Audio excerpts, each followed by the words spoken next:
Akuntabilitas. Akuntabilitas memiliki arti kewajiban pertanggungjawaban yang harus dicapai. Akuntabilitas merujuk pada kewajiban setiap individu, kelompok, atau institusi untuk memenuhi tanggung jawab yang menjadi amanahnya. Amanah seorang PNS adalah menjamin terwujudnya nilai-nilai publik. Bagaimana kita menciptakan suatu pekerjaan yang memiliki akuntabilitas yang tinggi? Menciptakan lingkungan kerja yang akuntabel. Adapun unsur-unsurnya yaitu ada kepemimpinan, transparansi, integritas, tanggung jawab, keadilan, kepercayaan, keseimbangan, kejelasan, dan konsisten. Melihat dari video pertama, yang pertama yaitu tentang tokoh-tokoh yang orang-orang yang jenius. Ya, yang pertama ada Profesor Chairul Anwar. Profesor Chairul Anwar ini yang menciptakan prinsip dasar Perji. Walaupun beliau sudah ditinggalkan sejak kecil oleh ayahnya, namun beliau memiliki tekad yang keras sehingga bisa mencapai kesuksesannya sampai saat ini. Yang kedua, Bapak Nelson Tarso yang bangga dengan kebangsaannya. Yang ketiga, Mars Budiharjo, profesor cilik yang memiliki hobi matematika sejak kecil. Yang keempat, Alpian dan Muhammad Ari. Beliau yang memiliki latar belakang pendidikan tidak tinggi, tapi bisa membuktikan dengan kerja keras beliau bisa menciptakan suatu perusahaan.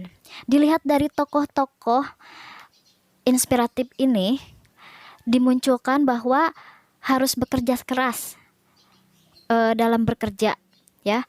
Memiliki akuntabilitas yang tinggi akan mencapai kesuksesan, akan mewujudkan mimpi yang diinginkan.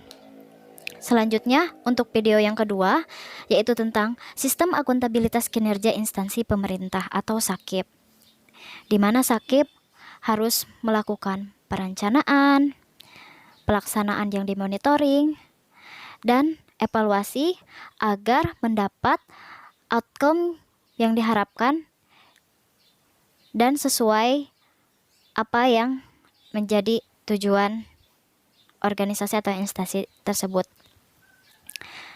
Lalu, bagaimana di tempat instansi saya bekerja? Di tempat instansi saya bekerja, nilai-nilai akuntabilitas sudah terlihat. Seperti kepemimpinan kepala sekolah saya yang memiliki jiwa kepemimpinan, memimpin sekolah, memanajemen sekolah agar terlihat teratur, seperti membagi piket, pada masa pandemi ini membagi guru-guru ke dalam satgas, membagi tugas ekskul sesuai dengan kemampuan guru-guru, memanfaatkan kemampuan guru-guru agar dapat membantu sekolah lebih berprestasi. Transparansi, adapun transparansi, beliau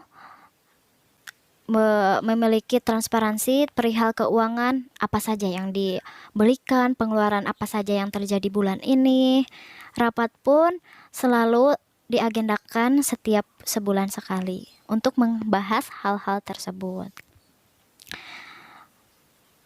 Tanggung jawabnya, walaupun beliau seorang kepala sekolah, namun ketika guru-guru yang lain melaksanakan piket, beliau pun memiliki jadwal piket. Nah, jadi SAKIP sendiri merupakan bagian dari akuntabilitas, karena akuntabilitas itu hasilnya itu laporan kinerja. Di instansi saya dimulai dari perencanaan, pelaksanaan, serta laporan sudah ada. Perencanaan apa? Seperti RPP yang akan dibuat sebelum pembelajaran, disetorkan ke kepala sekolah dan ditandatangani. Pada saat pelaksanaannya, kepala sekolah memonitoring jalannya proses pembelajaran dan laporan Yang terakhirnya laporan. Seperti pada masa pandemi ini ada yang namanya laporan pembelajaran jarak jauh. Setiap bulan dibuat, lalu dievaluasi bersama terkait terkendala-terkendala pada proses pembelajarannya. Demikian penjelasan mengenai ulasan-ulasan nilai-nilai akuntabilitas. Terima kasih. Wassalamualaikum warahmatullahi wabarakatuh.